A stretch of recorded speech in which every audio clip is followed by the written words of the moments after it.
All right, well, it took 2 days, but it turns out there was one negative. Didn't feel like there were any negatives, but one negative that took place in the Seahawks trampling of the San Francisco 49ers, and that is the toe of Russell Okung, injured, not broken. You saw him go out of the game. Paul McQuiston come in and had a little bit of trouble with Alden Smith. Fairness to McQuiston, so does everyone in this league. But as we followed the story on Tuesday, Bob, it did not, we like to parse Pete Carroll whenever we can. It was particularly hard today. And I'm guessing that's because they really don't know how long he's going to be out. Yeah, you saw different reports. I saw him yesterday anyway that said torn tendon, partially torn.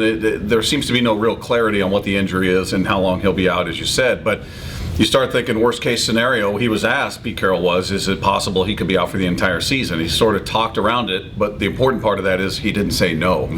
So you start going, okay, well, worst case scenario, he's out.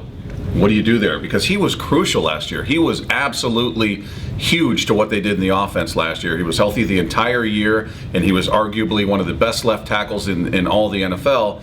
If he's gone, well, you got McQuiston, who stepped in admirably and hadn't taken any reps at left tackle, right. So it was a lot to ask in that situation. But is he the logical option moving forward because he's a veteran? I don't know if he's suited for that spot. You've got James Carpenter, who's played tackle at both sides before at some point in his football career, and then you've got the two young guys that they kept in Alvin Bailey and Michael Bowie, who they're young guys. Now, they might technically be more adept at playing that position footwork-wise and used to it, but they're still rookies in this league, so you don't feel great about your options that are sitting there as it sits right now if he's out. I mean, rookie free agents for that matter too. I don't at all. It would seem to me that if they stand pat, if they don't bring in or try and bring in a veteran or really make a trade. Remember, you never think about trades in the NFL, but you actually can make them. Occasionally they are made. Well, who's giving up a left tackle? Fair enough. A good left tackle. I mean, you're probably looking at getting a veteran backup. It seemed to me it'd be very difficult to get a starter out of it.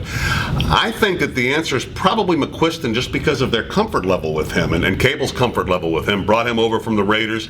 He has been plugged in at different spots on that line already, but he is limited. There's no question he's not the same kind of player. What you'd probably see is our old friend Zach Miller. Might as well forget the catching gloves for a while, because he's going to be helping out a great deal over there. And we kind of saw a lot of that offense when Russell Okung was hurt in previous years, right. and they struggled a little bit at left tackle. I think the bottom line is, and you nailed it there beforehand, Okung was fantastic last year. He was a Pro Bowl caliber player. You just don't find those guys during the season. So you're going to have to grin and bear it, and it's going to limit what they do offensively. Well, Zach Miller, get ready to do your old job again. Blocking, Brady.